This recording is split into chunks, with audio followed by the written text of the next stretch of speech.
Daniel Carter sat slumped against the stained wall of his cramped apartment, staring at the ceiling where a flickering light panel struggled to stay on.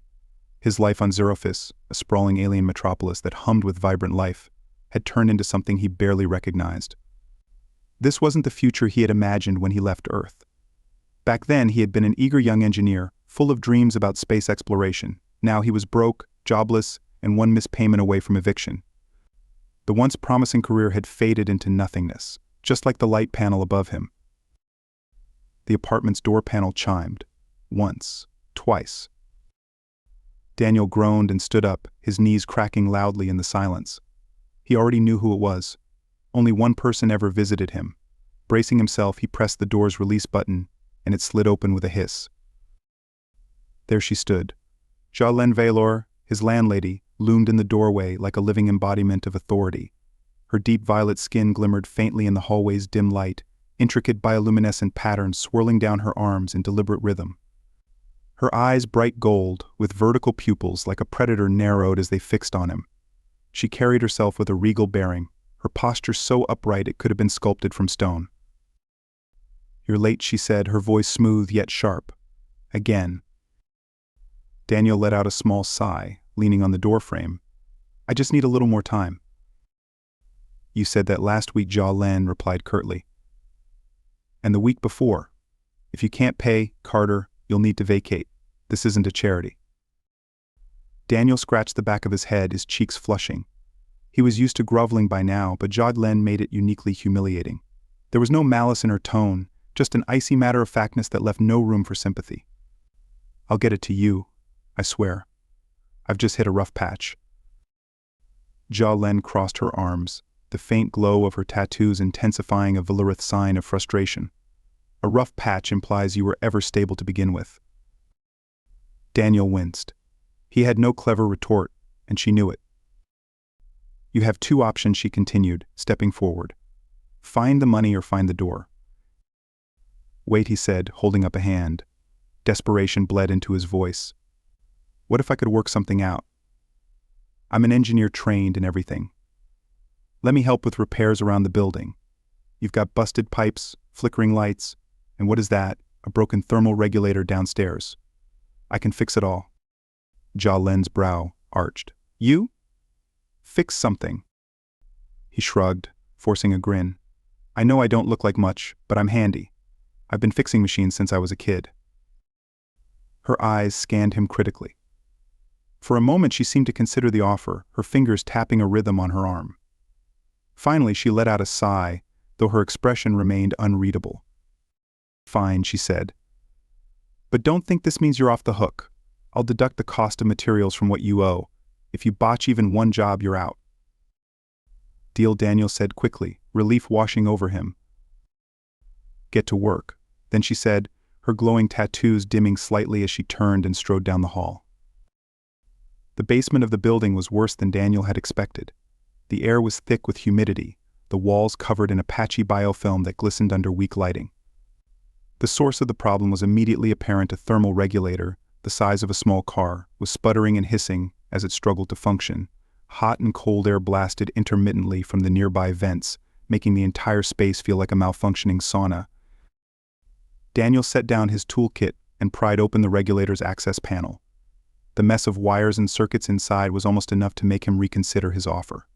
Almost. He was already knee-deep in debt. This was his only shot at staying under a roof. "Do you even know what you're doing?" Jalen's voice came from behind him. He jumped, hitting his head on the panel. Rubbing his head, he turned to see her standing in the doorway, arms crossed as usual. She leaned against the frame, her glowing tattoos pulsing faintly. "Trust me," he said, turning back to the machine.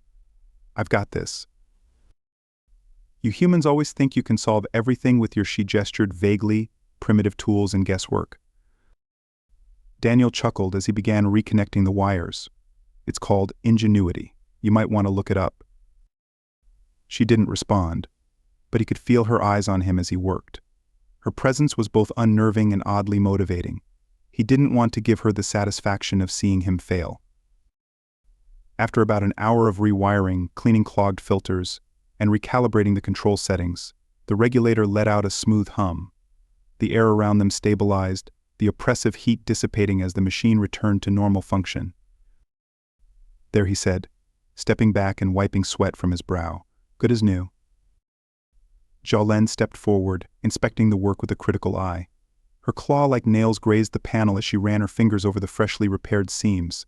She glanced at him, her expression neutral, but her tattoos glowing slightly brighter of Valerith tell for cautious approval. "It will suffice," she said finally. Daniel smirked. "I'll take that as high praise." Her golden eyes narrowed. "Don't let it go to your head. You still owe me rent." "Noted," he said, packing up his tools. As they walked back toward the elevator, the silence between them felt less tense than before.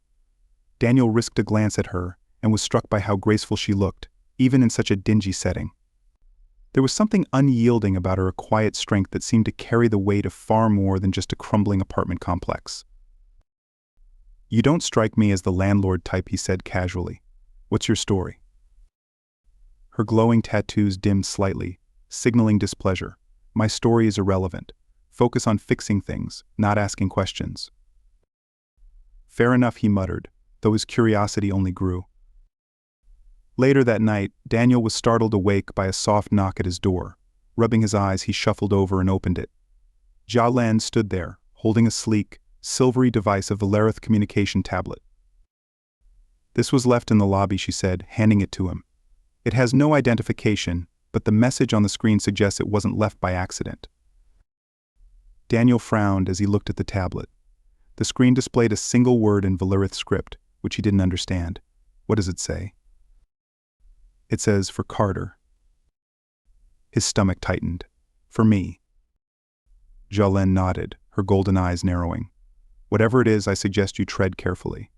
Things left unclaimed on Xerophis are rarely harmless." Before he could reply, she turned and disappeared down the hallway, leaving him alone with the device.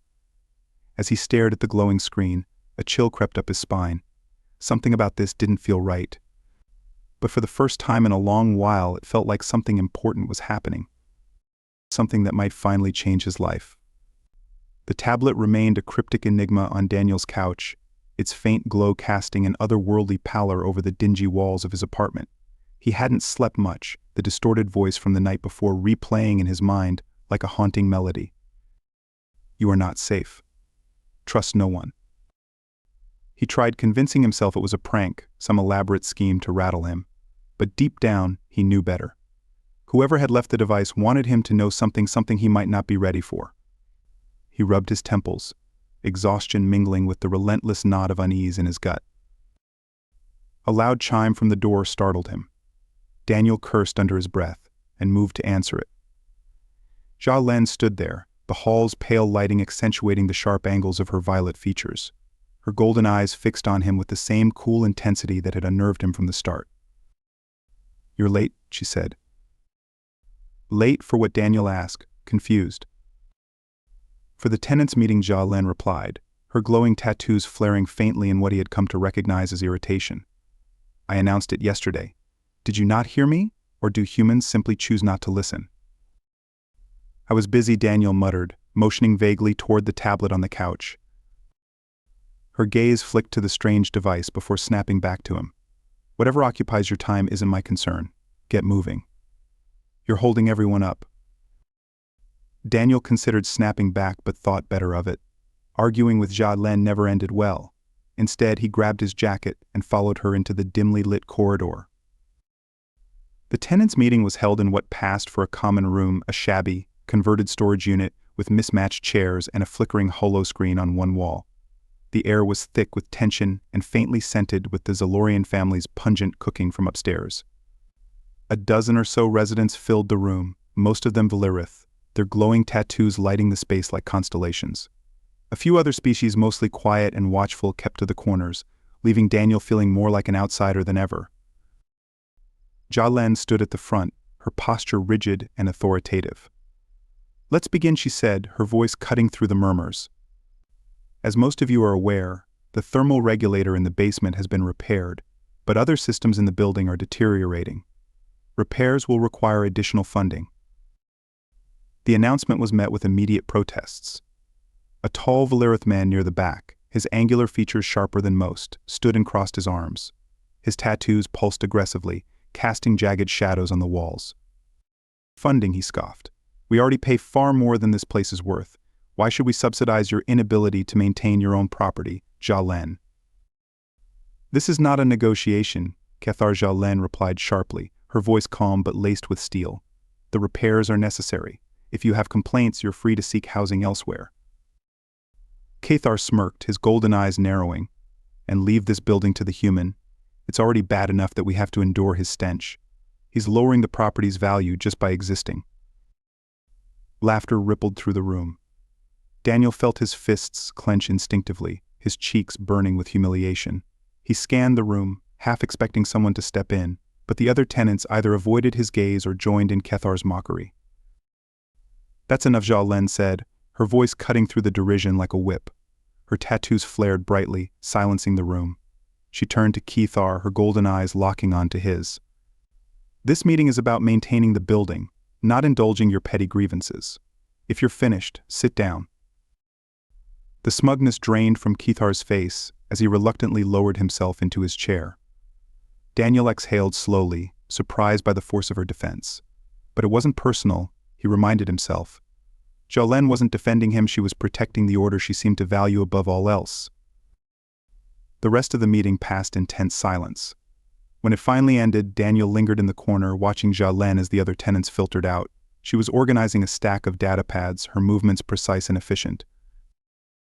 Thanks, he said, approaching her. For what she replied without looking up. For shutting him down. Cathar, I mean. She paused, glancing at him briefly before returning to her work. I wasn't defending you. Cathar's outbursts disrupt the balance of this building. Balance is essential. Right. Balance, Daniel echoed, his tone deflated. Jalen set the data pads down and fixed him with a measured gaze. Xerophis is not Earth, Carter. Here, survival depends on maintaining equilibrium. Those who can't adapt fall through the cracks. Her words landed like a punch to the gut. He thought of the tablet, the paycheck that never came, and the months of barely scraping by. Was he falling through the cracks already? Well, he said, forcing a weak smile, good thing I'm adaptable. She studied him for a moment, her golden eyes inscrutable. We'll see. Later that evening, Daniel returned to the basement, his toolbox in hand. A water conduit near the building's energy core had sprung a leak, and Jalen had assigned the repair to him. The work was monotonous but welcome. It kept his mind off the tablet and the cryptic message that still lingered like a shadow in his thoughts. As he tightened the final bolt on the conduit, the sound of footsteps echoed behind him. He turned to see Jalen standing in the doorway, her tattoos casting a faint glow on the walls. You don't have to supervise me, he said, wiping his hands on his pants. I can handle it.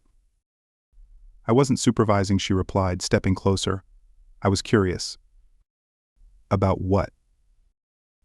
She said simply. Daniel blinked, unsure how to respond. Me. You're the only human in this building, Jalen continued. Possibly on this entire block. Most humans don't last long on Xerophis. I'm curious why you're still here. Daniel shrugged. I don't have anywhere else to go. Her gaze softened slightly, though her tone remained neutral. What happened on Earth?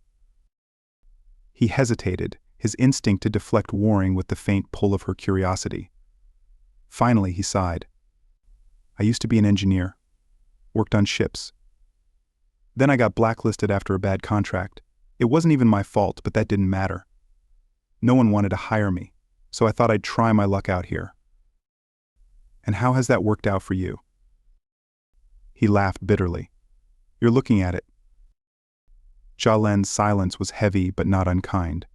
For the first time, Daniel felt like she was seeing him not just as a tenant or a human, but as a person. You shouldn't let people like Cathar get to you, she said after a moment. His kind prey on weakness. I'm not weak, Daniel said, his voice firm. I hope not, she replied. Because Xerophis has no mercy for the weak. When Daniel returned to his apartment, the tablet was still there, its glow faint but persistent. He picked it up, his thumb brushing against the smooth surface. The symbols on the screen shifted as he touched them, rearranging themselves into patterns that made no sense. Pressing a random sequence, he froze as the device emitted a soft hum. The screen flickered, and a distorted voice spoke. "Daniel Carter," it said, mechanical and cold. "You are being watched." Daniel's heart pounded in his chest as the voice continued. "Your actions have drawn attention. Trust no one." The screen went dark, leaving Daniel alone in the silence. He stared at the device, his thoughts racing. Who had left it for him? And what exactly had he done to draw such dangerous attention? For the first time, he felt like he wasn't just fighting to survive, he was fighting against something far bigger than himself. The faint hum of the Valerith tablet echoed in Daniel's ears long after the device had gone silent. Its cryptic warning, "You are being watched." Trust no one, rattled around in his thoughts as he lay awake, staring at the cracked ceiling. Who had left it for him? Why him, of all people? These questions followed him like shadows, their weight heavier than anything he'd dealt with since arriving on Xerophis. By dawn, he decided he couldn't sit idle. Answers wouldn't come on their own, and sitting in his apartment only made him feel more like prey. With the tablet shoved into the deep pocket of his jacket, he stepped out into the corridor.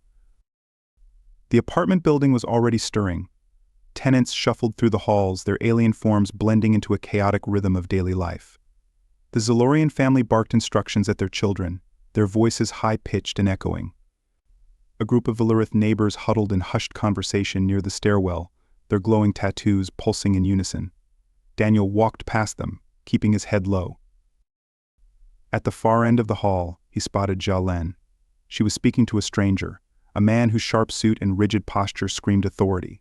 His pale, almost translucent skin shimmered faintly under the corridor's dim lights. Daniel couldn't hear their conversation, but Jalene's tense body language told him it wasn't friendly. She caught sight of him and gave a small, almost imperceptible shake of her head. The message was clear: stay out of it. But Daniel's curiosity flared. He lingered near the stairwell, watching as the man handed Jalene a metallic datapad before turning sharply on his heel and walking away. As Jalene turned back toward her office, her eyes landed on him. For a moment she looked like she might scold him, but instead, she motioned for him to follow. Her office was a stark contrast to the rest of the building, clean, organized, and efficient. Shelves lined the walls, filled with neatly stacked datapads and glowing storage cubes. Jalene sat behind a sleek desk, her violet skin almost blending into the dark backdrop of the room. She placed the metallic datapad on the table and stared at it as if it might explode. "Who was that?" Daniel asked, breaking the silence. "Nixarian Corp," she said, her tone clipped. "They own most of the land in this sector, including the plot this building stands on." Daniel frowned. "I thought you owned this place." "I manage it," she clarified, leaning back in her chair. "The Valerith Council sold the property rights decades ago to cover debts. I've been renting the building from Nixarian ever since. And now they're here because..." Jalene's golden eyes flicked to the datapad.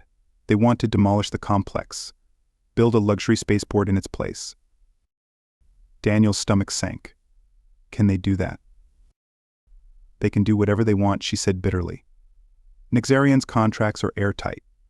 Unless I can find a way to stop them, everyone here will be evicted within a month." The weight of her words hung heavy in the room. Daniel thought of the Zalorian family upstairs, the elderly Valerith woman on the ground floor, the tenants who had nowhere else to go. For all its flaws, this building was their home. "There has to be something we can do," he said, his voice firm. Jalene raised an eyebrow.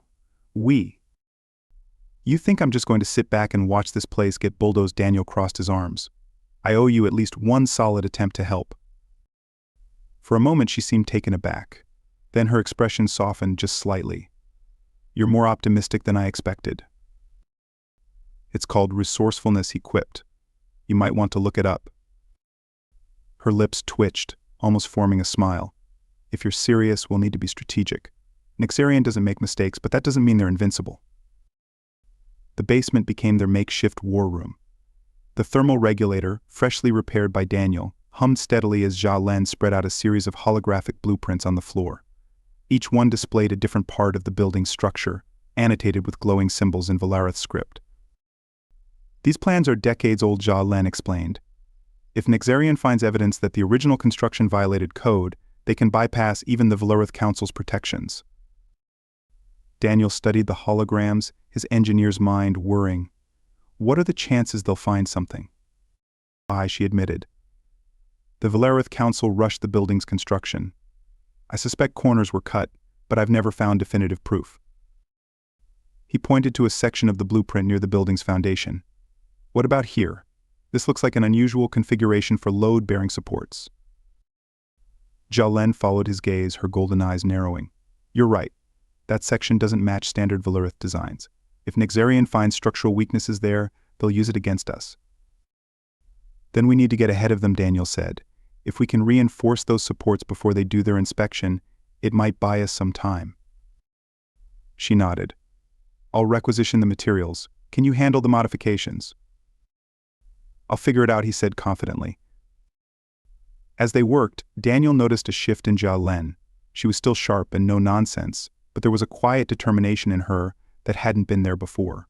He wondered if she saw this fight as more than just saving the building as a way to prove something to herself or her people. Why do you care so much about this place, he asked suddenly. Jalen hesitated, her hands pausing over the holograms. Because it's mine. Or at least it feels like it is. The Valerith Council sees me as a failure for choosing this life, instead of a more prestigious path. Keeping this building running is the only way I've ever been able to prove them wrong. Her words surprised him. For the first time, he saw past her cold exterior to the person beneath. You're not a failure, he said. This place wouldn't last a week without you. She gave him a faint smile, the first genuine one he'd ever seen. Thank you, Carter. But flattery won't reinforce those supports. Worth a shot, he said with a grin. That night, as Daniel returned to his apartment, he found the tablet waiting for him on his desk, its screen glowing faintly. He hesitated before picking it up, his pulse quickening. This time, the message was different. Dig deeper. The truth lies beneath. A shiver ran down his spine. He didn't know who was sending these messages or how they knew about his involvement, but one thing was clear: the fight to save the building was just the beginning. The dimly lit hallway leading to the sublevel hatch felt colder than it should have, as if the air itself had been drained of warmth. Daniel adjusted his flashlight, its narrow beam cutting through the gloom. Jalen followed close behind, her bioluminescent tattoos casting faint, wavering light on the walls. The access hatch they had unlocked earlier loomed ahead, its edges rimmed with a fine layer of dust that suggested decades of neglect. This feels like a terrible idea, Jalen said, her voice calm but tense. Terrible ideas are where progress happens, Daniel replied, a smirk tugging at the corners of his lips. Besides, what's the worst that could be down there? Rusty pipes, old insulation. Her golden eyes narrowed. You're remarkably flippant for someone about to step into an area explicitly sealed by my government. Daniel knelt by the hatch, pulling out a small multi-purpose tool from his jacket. Flippant is how I survive, Jalen. Trust me, I'd be a nervous wreck otherwise. He pried open the hatch's manual release panel and worked the mechanism until it let out a sharp hiss. The hatch swung open, revealing a staircase descending into darkness. A faint vibration hummed through the metal beneath their feet. It wasn't enough to be alarming, but it was noticeable like a heartbeat just below the threshold of hearing. Jalen froze for a moment, her tattoos dimming slightly. A sign Daniel had learned meant unease. Do you feel that? She asked. Yeah, he said, standing and shining his flashlight into the void below. Feels like something's alive down there. That's not reassuring. Good. It wasn't meant to be. The sublevel was far larger than Daniel had expected. The space was cavernous, with high ceilings crisscrossed by exposed beams and conduits. The walls were lined with old, discolored panels, and the floor was uneven, scattered with debris and rusted machinery. The air was stale, carrying the faint metallic tang of oxidized alloy. This place is ancient, Daniel muttered, sweeping his flashlight across the room. Older than the rest of the building by decades, maybe even a century. Jalen moved cautiously, her glowing tattoos providing a soft contrast to the shadows. The logs I read said the sublevel was sealed during construction. They didn't give specifics, but they called it a containment measure. That's bureaucratic code for we messed something up, Daniel said, crouching by a cluster of consoles half buried in dust. He wiped one off and examined its controls. These look like command terminals. Maybe we can figure out what they were hiding. As he worked, Xiaolen stood watch, her gaze darting to the far corners of the room. The faint vibration grew stronger, now accompanied by a low hum that seemed to emanate from deep within the walls. It wasn't rhythmic or mechanical, more like the sound of a far-off storm, rumbling and unsteady. Daniel let out a low whistle. These systems are so old, I'm surprised they're still intact. Can you access them? Xiaolen asked. He nodded, his fingers working nimbly over the controls. The interface is crude, but it's not too different from some of the tech I've worked with before. Just give me a minute. The console flickered to life, its screen displaying a series of glowing symbols in Valyric script. Xiaolen stepped closer, her eyes narrowing as she read the text. What does it say? Daniel asked. These are construction logs, she said. They detail the building's development phases and... Wait, her voice faltered, and she leaned in closer. There's a record here of an incident during construction. A containment breach. What kind of breach? Daniel straightened, his stomach tightening. Xiaolen scanned the text, her tattoos flaring brighter as her tension grew. The log doesn't specify, but it mentions an unstable anomaly discovered beneath the site. Instead of addressing it, the council ordered it sealed off, along with the entire sublevel. Daniel let out a low breath. So they built the whole building on top of something they couldn't control and just hoped it would stay buried. Xiaolen didn't reply. Her gaze was fixed on the far wall, where a heavy metal door loomed half hidden behind tangled cables and debris. It looked out of place, newer than the rest of the room, its surface unblemished by time. Daniel followed her gaze. Let me guess. That's where they sealed it. Whatever it is, she said, her voice barely above a whisper. The two approached the door cautiously. Daniel's flashlight illuminated strange markings etched into its surface symbols that didn't resemble Valyric script or any language he recognized. The door vibrated faintly, the hum from earlier growing louder as they drew near. This thing isn't just sealed. It's reinforced, Daniel said, running his hand over the surface. Whatever's behind it, they wanted to make sure it stayed there. And yet, Xiaolen said, her golden eyes narrowing, it's vibrating. Daniel nodded, his mind racing. Maybe it's not stable anymore. Could be a power source degrading, or something waking up. Xiaolen finished grimly. The thought sent a shiver down his spine. He stepped back, weighing his options. We can't leave it like this. If Nexarian finds out about this door, they'll tear it open without a second thought. We need to figure out what's inside. Xiaolen's gaze hardened. No, whatever's in there was sealed for a reason. Opening it could destroy this building or worse. And doing nothing could give Nexarian exactly what they need to justify evicting everyone, Daniel argued. We're already on borrowed time, Xiaolen. If there's even a chance this door could help us stop them, we have to take it. She hesitated, her tattoos dimming as she wrestled with the decision. Finally, she shook her head. Not tonight. We don't have the tools or the information to handle this. Daniel wanted to argue but saw the determination in her eyes. He sighed, stepping away from the door. Fine, but we're coming back. Let's hope we don't have to, she muttered, already turning toward the exit. Back in her office, Xiaolen pored over the construction logs Daniel had downloaded onto a portable drive. The holograms hovered in the air, casting flickering light across the room as she scanned line after line of text. Daniel leaned against the wall, exhaustion creeping into his muscles, but his mind refused to rest. What if whatever's behind that door isn't a threat, he asked, breaking the silence. What if it's a power source, or something we could use against Nexarian? Xiaolen didn't look up. And what if it's a weapon, or a toxin, or worse? You don't gamble with unknowns, Carter. I don't think we have the luxury of caution, he said. Not if Nexarian's breathing down our necks. Her gaze flicked to him, sharp and unyielding.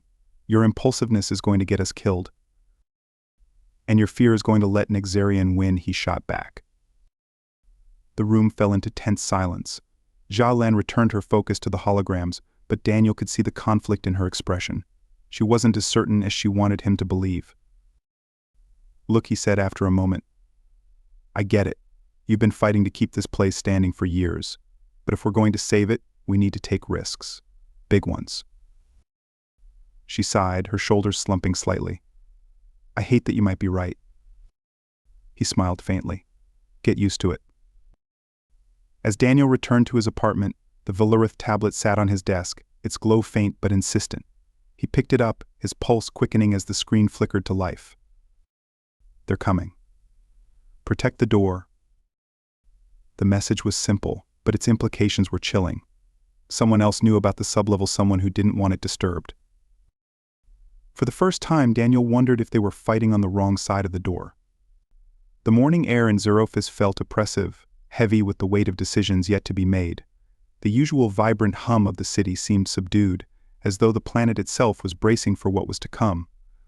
Daniel paced the dimly lit basement, his gaze flicking between the vibrating orb and the heavy door they had left open. The faint hum emanating from the artifact now filled the entire sublevel, growing louder with every passing minute. Jalene stood at the edge of the chamber, her posture tense. Her bioluminescent tattoos glowed brighter than usual, their shifting patterns betraying her unease. In her hand she held a small datapad, its screen displaying a countdown. They'll be here in 30 minutes, she said, her voice low but steady. Nexarian doesn't send inspectors, they send enforcers. If they find this. We won't let them, Daniel interrupted, gripping a conduit pipe he had taken from the debris. We've come this far, we'll figure it out. Her golden eyes narrowed as she glanced at him. Your optimism is exhausting. And your cynicism is boring, he shot back, forcing a grin despite the knot in his stomach. We make a great team. The faintest hint of a smile tugged at her lips, but it quickly faded as her gaze returned to the orb. This thing is unstable. I can feel it. Whatever energy it's emitting, it's resonating with the building and with me. If Nexarian gets their hands on it, they'll weaponize it, Daniel finished. Or worse, turn it into a bargaining chip against your people. Jalene nodded, her expression hardening. We can't let that happen. The first wave of Nexarian's approach came as a low rumble from the streets above.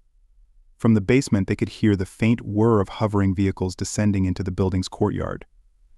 Daniel cursed under his breath, adrenaline kicking in as he grabbed his toolkit and began hastily reinforcing the chamber door's locking mechanism. They're early, he said, tightening a bolt with shaking hands. Typical corporate efficiency. They don't expect resistance, Jalene replied, her tattoos flaring briefly as she scanned the sublevel. They think we're just tenants, easy to intimidate. Well, they're about to meet two very stubborn tenants, Daniel muttered. Jalene ignored him, focusing on the orb. The artifact pulsed with an almost hypnotic rhythm, its light growing brighter and more erratic. Her connection to it was undeniable, the glow of her tattoos now synchronized with the orb's energy, their patterns shifting in perfect harmony. Are you sure you're okay? Daniel asked, his voice tinged with concern. I'm fine, she said curtly, though her posture suggested otherwise. The orb isn't hurting me. It's responding to me. I can't explain it. Maybe you don't have to, he said. Just don't let it consume you. We still need you here.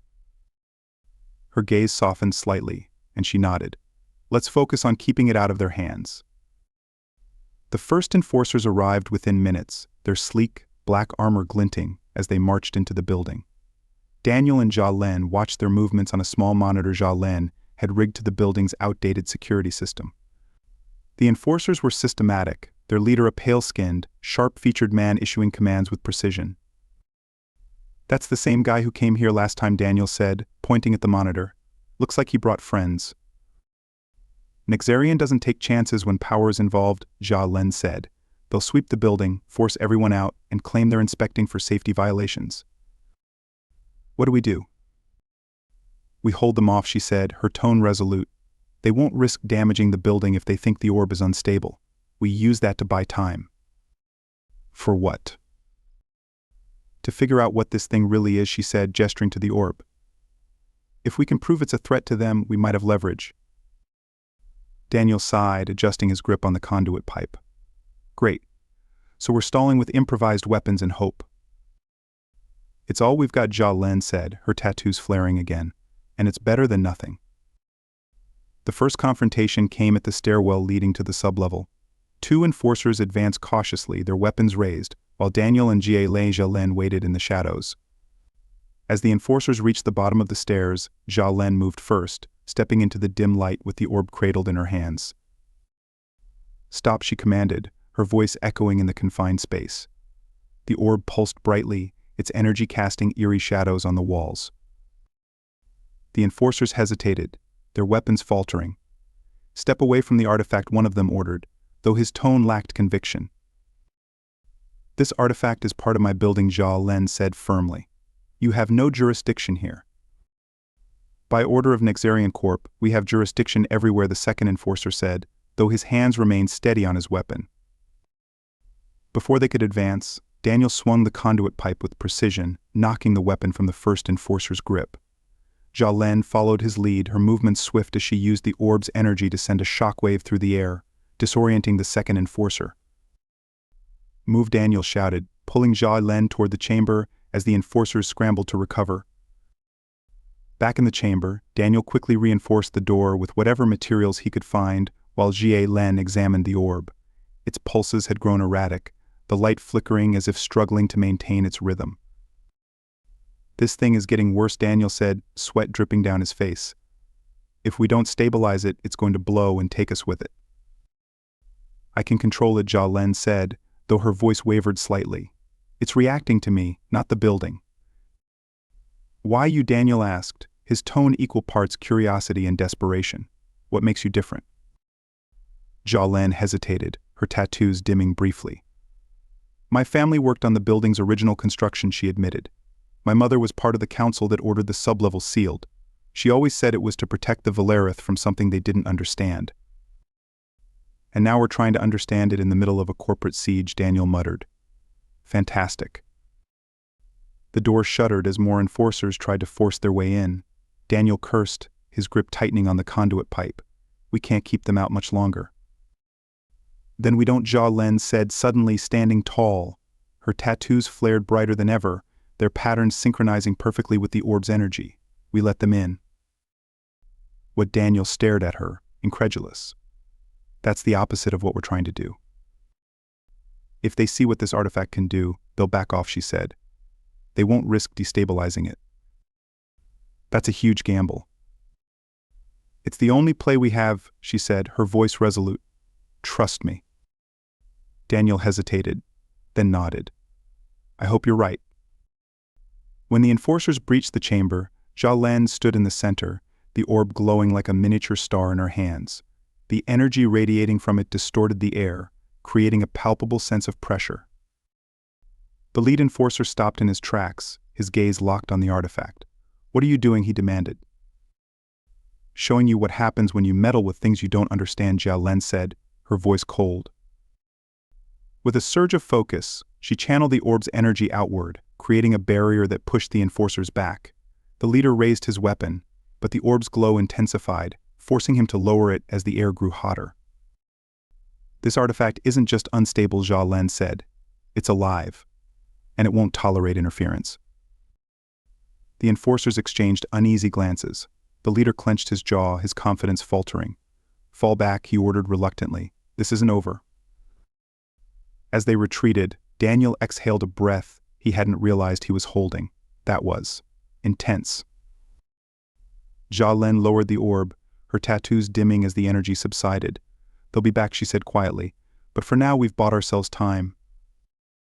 "And what do we do with it?" Daniel asked. She met his gaze, her expression resolute. "We figure out how to end this on our terms." Together they turned back to the glowing orb, its secrets still waiting to be unraveled.